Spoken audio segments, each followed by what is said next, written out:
ராதே ராம் ராம்.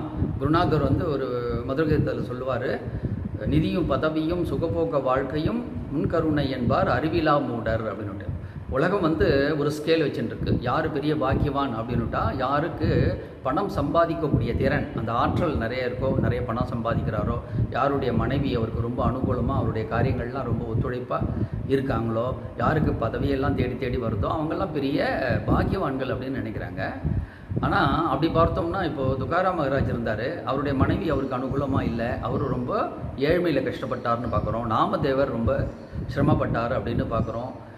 நாமதேவர் யாத்திரை போகும்போது ஒரு முறை கபீர்தாசருடைய இல்லத்திற்கு போகிறாரு. அவங்களுக்கு உணவு படைப்பதற்காக கபீர்தாசர் ஏழ்மையில் இருக்கார்.